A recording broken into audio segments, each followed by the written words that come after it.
Welcome, everyone, and you are listening to The Last Dinosaur, and I'm your host, Chris Aversano.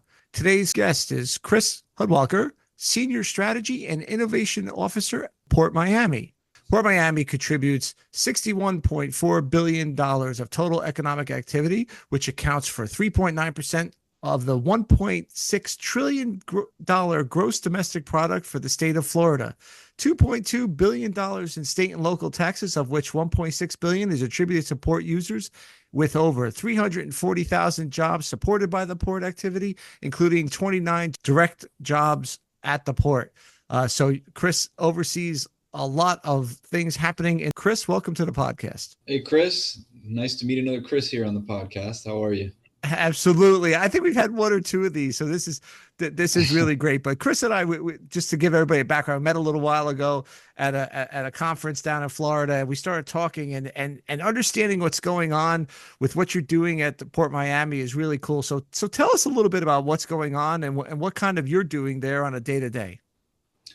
Yeah, absolutely. And thank you for having me on. It was great to meet you a little while back. So I think, for me, the Port of Miami is just a really exciting place to be right now. Historically, we are the cruise capital of the world.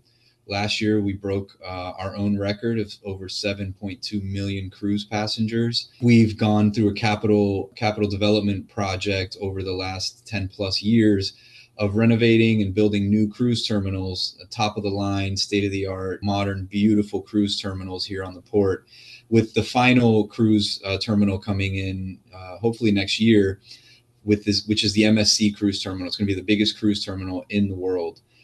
So we're really excited about cruise. Cruise has always historically been our bread and butter. But in the past few years, we've really started to shift our attention to growing on the cargo side. Cruise, we've invested a lot of energy, but like I said, we're pretty much going to be built out. There's a couple projects here and there we might do in the future, but pretty much we've done the bulk of our cruise expansion and development. So for us, our growth strategy now is focusing on cargo. So we are in talks with all of our our cargo terminals, to densify, to modernize, to innovate, working together, investing together, master planning all of these projects out to densify. We've already begun the densification process, but it's a long-term project for us, and that's really the future for us as we look to growth in Latin America and Mexico in particular. That's the vision for us long term. We do consider ourselves the cargo gateway to Latin America.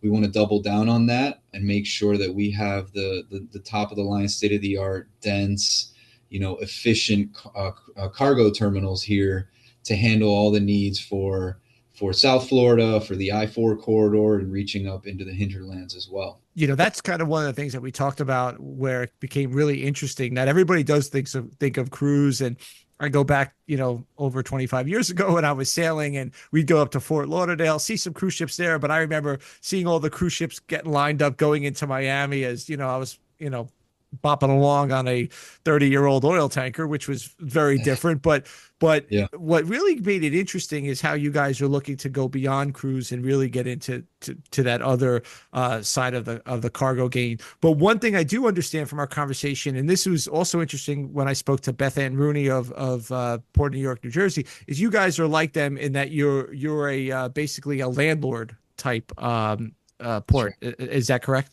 Yeah, that's right. We are a landlord port. There's a lot of different models throughout the country and throughout the world. But for us, we understand that the private cargo handling companies, terminals, a lot of them jointly owned with shipping lines, et cetera, that's what they're really good at. And so it makes sense. It's always made sense for us to lease that land out and work with those partners to handle the cargo side of the business. But that doesn't mean that we're not involved at all, right? We co-invest in infrastructure. Right. Normally, we handle infrastructure, they handle technology. And there's just different business reasons for doing that. But for us, you invest in cargo, you grow cargo volumes, you create more jobs. We are a part of Miami-Dade County, so we're essentially a department of the county. So we do have a larger kind of public service mission as well. And so when we invest for the community, for the jobs, for the economic development, for small businesses here in the community. So that's a really cool part of what we do here as well. Yeah, and it's a very similar model that kind of, when speaking to Bethann, it was a very similar thing. They lease out, but they have to work with all the partners very similar.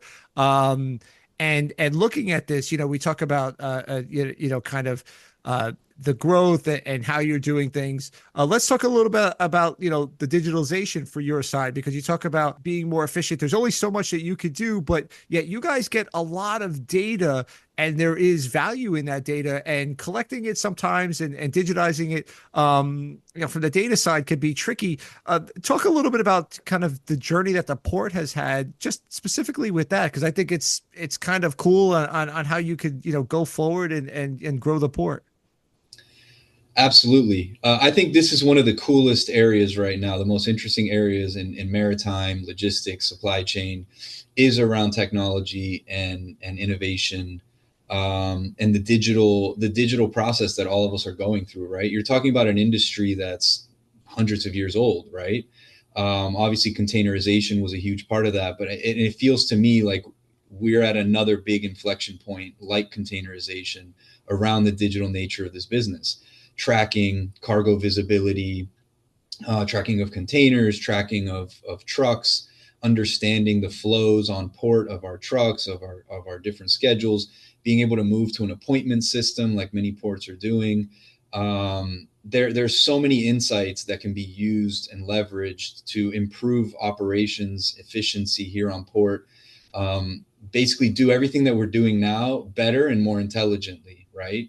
And all of that business information can feed other areas that you don't even expect, right? It can feed into our decisions on capital investments, on staffing, the terminals themselves, right? Being able to understand their staffing. Hey, we needed another group on this shift. Hey, when this size ship comes in, we could have been more efficient if we moved in this way, or all these kind of insights that are now being done kind of anecdotally. We will be able to hopefully do that in a data-centric way.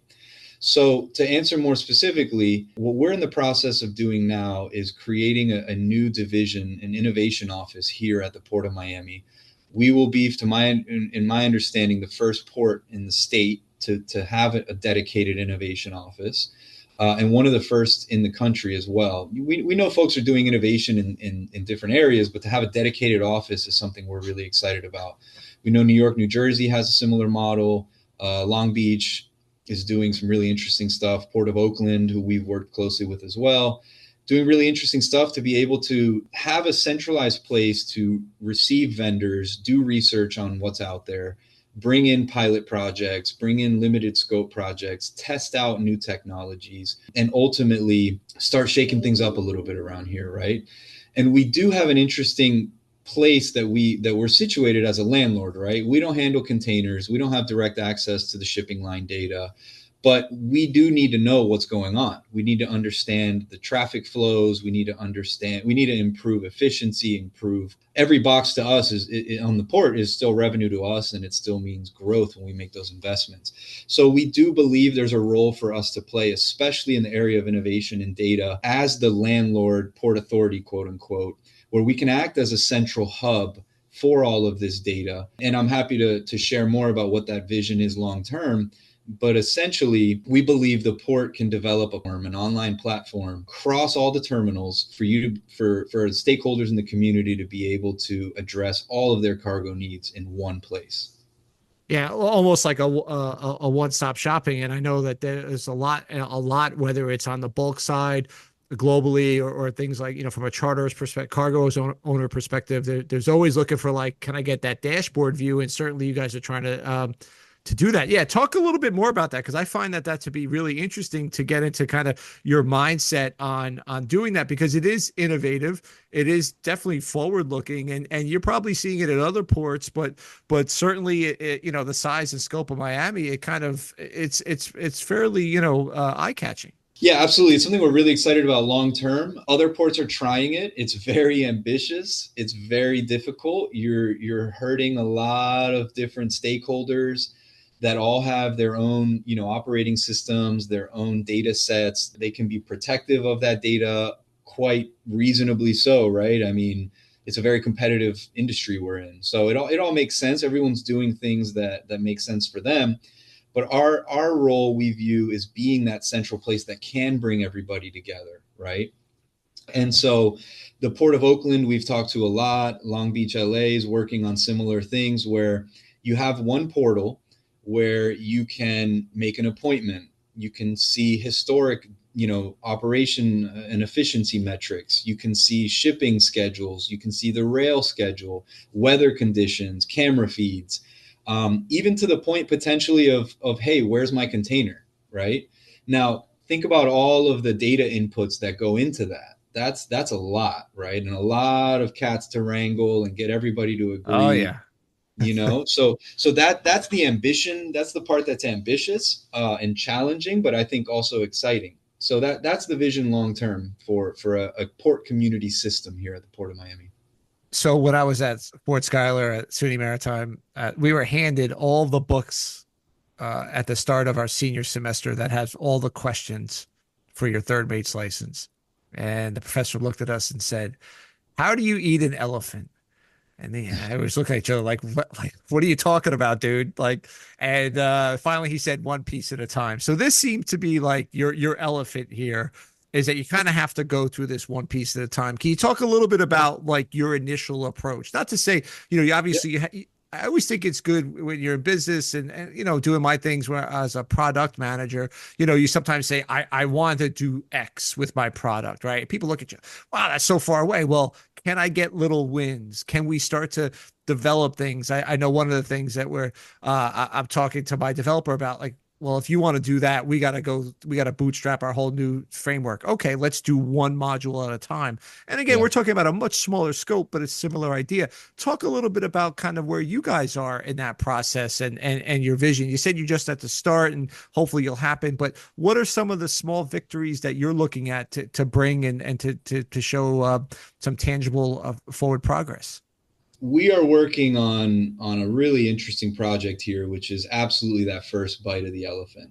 Our mayor here in Miami-Dade County, Danielle Levine Cava, spearheaded the development of a new outside of the county nonprofit entity called the Miami-Dade Innovation Authority.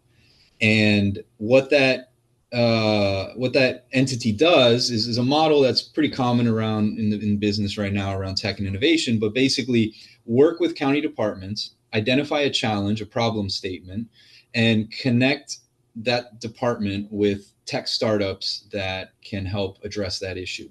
And they will make the Miami-Dade Innovation Authority makes a small investment into those companies so that it can be a self-sustaining model what they're trying to do.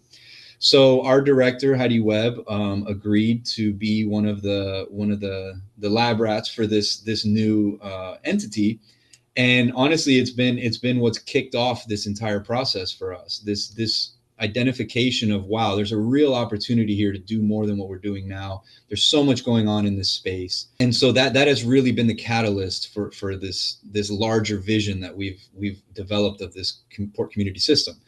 And what we decided to focus on here was what we call cargo visibility, right? I'm sure you guys talk about it here on the podcast a lot. And it means a lot of things to a lot of people. Cargo visibility can be on the ocean, it can be on the trucks, it can be on a container. What we wanted to do was take a very bite-sized approach to cargo visibility, understanding that we're a landlord port, not wanting to depend on any of these other stakeholders to share data with us to begin to get insights into cargo visibility. And that path led us to selecting 4 companies that are going to do pilot projects here on port, all around the space of using cameras and applying computer vision and AI to those camera feeds to gather insights. So there's a lot of really cool stuff you can do with that. But like I said, we wanted to focus on a narrow piece of it that we controlled that could begin to show, hey, all of the stakeholders in the community, look, this is what we can do with these innovative technologies. This is the benefit it can provide to you as a stakeholder. And this is where we want to go in the future. So to build momentum, demonstrate value, and then all of a sudden, hey, if I'm able to share this limited set of data with the Port Authority, these are all the other insights that we can start building into. And so that realization from our stakeholders, our terminals, our trucking companies, et cetera, freight forwarders even, and the BCOs, obviously, that, hey, maybe we do want to play in this sandbox, right? Look what they're doing with just a little bit of info. And then it becomes, one of the greatest tools of marketing in the history of the world, and that's FOMO, right? And all of a sudden, it's like, hey, wait a minute, I'm missing out on this. and maybe this data isn't that complete. So if I give a little bit more, nothing even overly proprietary, but if I contribute a little bit, then all of a sudden it becomes a greater package, and I Yeah. have, maybe a missing piece of what I'm trying to do, speaking as a shipper, as a cargo owner or what have you. But yeah, I think that that's a really good way of doing it. Like you said, it's something that you can control, and what you find out, like, there's only so much you can control. People are going to hoard data, but there's so many other ways now to get around it. I had somebody on a while back talking about using, closed caption TV on ships to identify maintenance issues and potential fires, literally, or other damage or breakage or something like that. So this seems to be about the same sort of thing, more for the tracking side of it. Yeah, it's all of the above. I mean, what we're seeing with these really cutting edge technologies is things that are just incredible, that go beyond just tracking, right? But at a basic level, understanding our efficiency metrics, right, around truck turn time, port wide, and at individual terminals, right? Container dwell time at different terminals, right? These are independent sources of data that we can use to measure our efficiency and work with our terminals to get better. Understanding peak times around truck traffic and how can we address it, right? Some of these technologies even get into traffic management, right? So helping us get insights into that side. And then going even a step further, one of the companies we're really excited about provides insights into us about the movement of cargo around the country and the state to understand, hey, what cargo is going into Savannah and being trucked down to Miami, right? To get those kind of insights is invaluable for us to chase business, because we should be serving all of the Miami market, right? That's what we're Right. here Yeah. for. So Yeah. Yeah. there's all kinds of insights on the business, on the cargo business side. But then, like you mentioned, we're exploring these technologies that potentially can look at maintenance of the cranes, right? Analyzing all the reports, potentially camera feeds, identifying incursions into secure areas, or a forklift crashed into a structure. And some of these technologies that are really cutting edge, they're doing this in like a dialogue format with a chat with an AI, where you can ask an AI, hey, on between these dates, between these hours, how many times were people not wearing a helmet in this area? And the AI is able to go look at that feed and spit that back out to you. You're not putting in filters, you're not looking at a spreadsheet, you're chatting with an AI bot to pull this data. So those are the kind of things that we're really excited about, even beyond cargo visibility. Yeah, I think it's the whole port operation, and before we get into kind of a little bit about that kind of the challenge that you guys did and put out there, because I want to talk about that in a second. But I think what it also gets into, the other point, which we talked a little bit about, which is the decarbonization part, because there's a whole level of, you could start figuring out decarbonization and managing, that side of it, as you look at being part of the neighborhood in Miami-Dade County. We talk a lot about, with port folks, about that very thing. Like, okay, yeah, we have a terminal, but we also don't want to make people sick around our terminal. We want to, be healthy for the entire area. So I bet there's a lot of data and information that you guys can start to glean, whether it's a win early, an early win or a later win, just on the decarbonization side of things. Absolutely. And thank you for saying that, because we are a very unique and interesting port in the sense that we are an island in Biscayne Bay in downtown Miami. I Right. mean, we are in the most densely populated part of Miami. And so we are really conscious about being a good partner to the community. Yeah, we make the case around economic and all of that, but we've got to make we don't want to be a detriment to the community, right? So, for example, we invested in an over $1 billion tunnel that goes through the bay to take traffic off of downtown streets, right? We've invested, over $100 million on shore power, so that when the cruise ships are docked in port, they can plug into shore power. So that's a huge signature piece led by our mayor. I mean, she got elected and she came in and said, this is the first thing I want to do at the port. And everybody here, including our director, Heidi Webb, and the whole team, we all snapped into action to make shore power happen. And it was done incredibly fast and successfully. And that was actually turned on this year for the first time. So shore power is a huge success for us. More to your point, there's absolutely things that we can do with some of these more cutting edge technologies that are able to apply the truck traffic and understand the emissions that are coming from those trucks, right? And understanding how to providing insights into how we can improve that, right? So that there's less idling. That's a Right. huge benefit that we want to get out of this technology, is to understand, if we improve idling, how much can we reduce emissions on port? Just from a different scheduling structure, and going to an appointment system, et cetera. So that's something we're really excited about. Because that's almost the counter side of ships, rushing to a port for a delivery time and then having to wait because they're backed up. It's like, well, you burnt all that fuel. Now you're going to sit offshore. Like, this doesn't make any sense. You could probably Okay. burn a little less fuel and then get there, maybe 6 hours ahead of time instead of 26 hours. And I think that's a similar type of idea in scheduling trucks as well. That's exactly right, and that is a challenge that a lot of ports are facing, which is moving to a more scheduled, a more structured system for truckers. And it's a tough nut to crack, but I think it's important, and everyone sees the value long term, right? The trucker is not stuck on port for 2 hours or an hour or whatever the case may be, right? If you have a time to be there, that you're going to be in and out, the benefits of that are just tremendous all around, right? In their time and emissions and efficiency, and just it's just great. So that's something long term that a lot of ports are working on, us Yeah. included.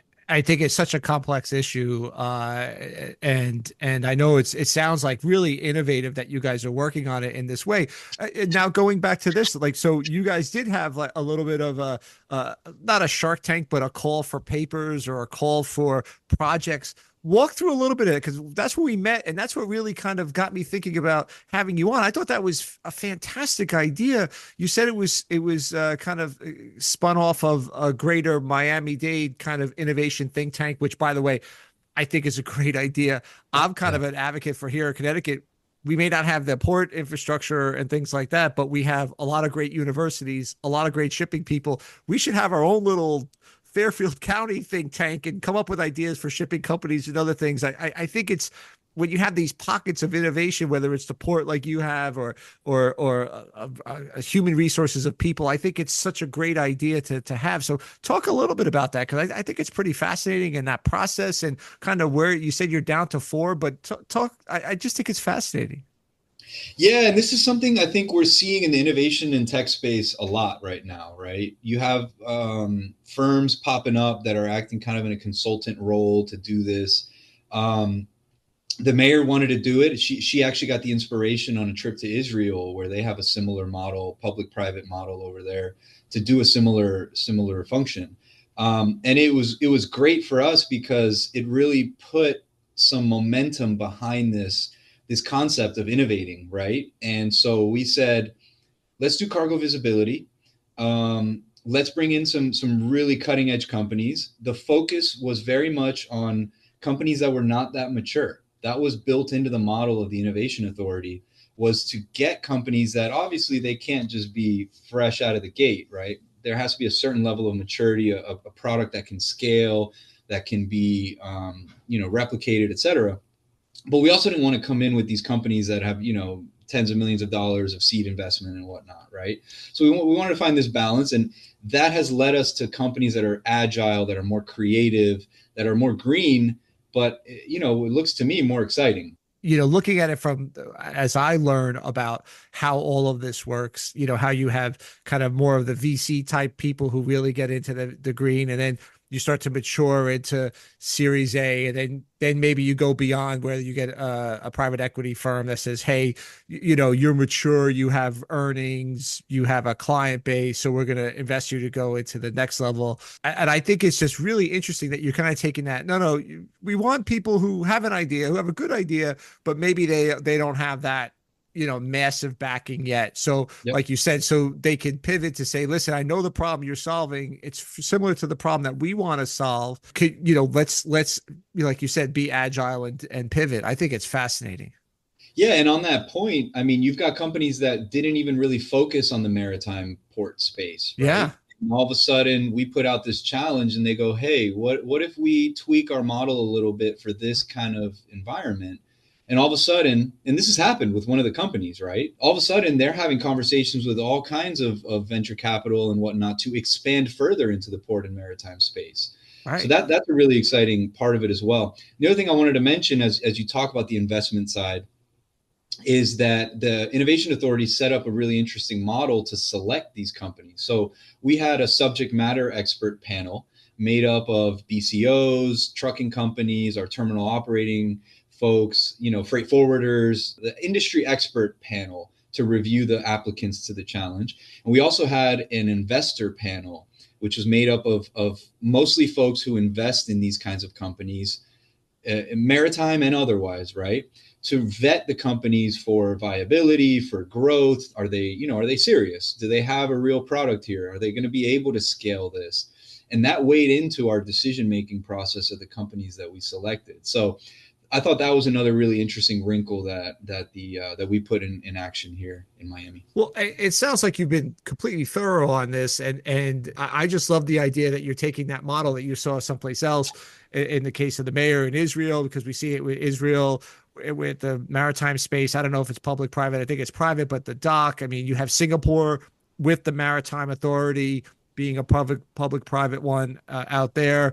I mean, you're just seeing all these different pools of kind of learning and innovation happening. And it's great to see that happening in Miami. I'm really excited to see what the future brings. But as we start to wrap up, I love to ask this question and kind of, as you're going along, and you mentioned you had somebody who didn't think about maritime, now they are. What do you tell people about the maritime space, and why should they be a part of it? Now that you've been in it at Port Miami and you're encouraging others through this innovation hub to do the same. It's actually interesting. I took kind of a winding road to get here myself. My background is actually in politics. I worked in legislation and policy and politics for almost 8 years. And I got recruited to come over here to the port when I was looking for a new challenge for the strategy team. And strategy is interesting because it means everything and nothing at the same time, right? But that's been exciting. That's been cool here because we've been able to kind of pop in to projects that are very complicated or very expensive, or are important to the long-term future of the port, or are political, right? So we've almost been like a special projects team to handle what I consider really cool stuff. And in that journey, we've identified this space around innovation, and now developing an actual dedicated innovation office, which is good. I think that's kind of what the strategy team is meant to do, right? Identify areas of growth or potential and go after it. I came over with thought that I wanted to learn something deeply. In politics, we do a lot of we learn a lot of things at a surface level, right? But I wanted to learn something deeply, and for me, few things are cooler than the port, international trade, and how it wraps in geopolitics and what's going on in the world, and weather, and the idea that we're contributing to the economy locally with good, high quality paying jobs. And it's just an area with so much growth and so much potential, so many players, so much experience in the area, people used to doing things how they always have done them. But in that there's something I wanted to say earlier, which is I just want to give a lot of credit to all of our partners, right? Our cargo terminal operators here, our BCOs, our freight forwarders. Everybody is thinking about this right now. Everybody is on board. They understand it's the future. It's where we want to go.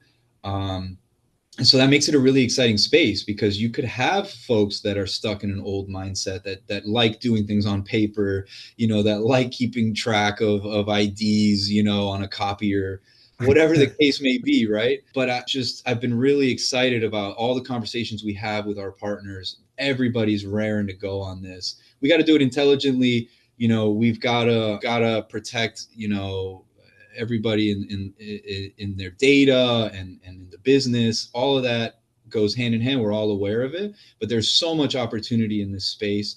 And like I said, more generally, it's just really cool, right? It really is. I stumbled on it when I was 18. I went to, or not even like 17. I went to an open house at SUNY Maritime, and I'm like, yeah, I want to do this.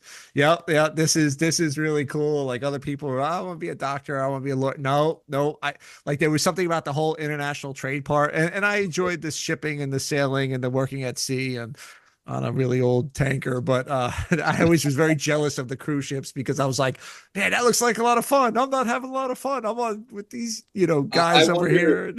I wonder if both sides are looking at the other side enviously that they're having more I very much doubt it. The fun. only thing I could think of is I remember hearing a story from a chief mate when I was at school. He was, he sailed on cruise ships, probably back in the 80s, and he gave the story. He said, if there's a fight in the galley and you go to port and then the cops come on and what happened here, even though you have nothing to do with it, if you're the captain of the ship, you're still responsible. Yeah. And there wasn't a lot because we were just talking about the large number of crew back then, and now it's gone exponentially higher. But so maybe there was a little bit of like, God, captains looking at this ship going up and down the coast going, look how quiet that is. It's so nice and quiet. They got 25, 26 guys on board, not bothered with, all these drama. So maybe it was something like that. I don't know. I never thought of it that way. Well, you're just thinking of all the heavy equipment and moving the containers and, thinking about this ship went to China and this one went to Europe. I just think it's really cool. I love working in it. I love the fact that we can feel good about what we're doing, that we're Yeah. creating jobs, we're moving things that people need, critical things, as well as non-critical, right? Your Amazon packages and whatnot. I welcome everyone listening, and you, Chris, obviously. Here in Miami, we have a park called South Point Park. It's at the southern tip of Miami Beach, and it's pretty much adjacent to the port. And if you go there at the right time, I've caught it at a sunset, which is incredible. And you can see one of these absolutely massive cruise ships or cargo ships coming through the channel, passing right by the park. And everybody there, especially for sunset, is laid out with blankets, and they all get up and they're all taking pictures and waving to the folks on the cruise ships and the cargo ships. And it's a sight to behold that I don't think you can get many places, because it's an absolutely beautiful park. It's my favorite park in Miami. That tells you everything. I mean, the kids get up and they run towards it, and even the adults who are grown and have careers and their own things, everyone becomes a kid when they see these giant behemoths rolling through the channel. Feels like 100 feet away. And so absolutely, I think it's just an exciting industry. I think a lot of folks would do well to take a look at it, especially young folks.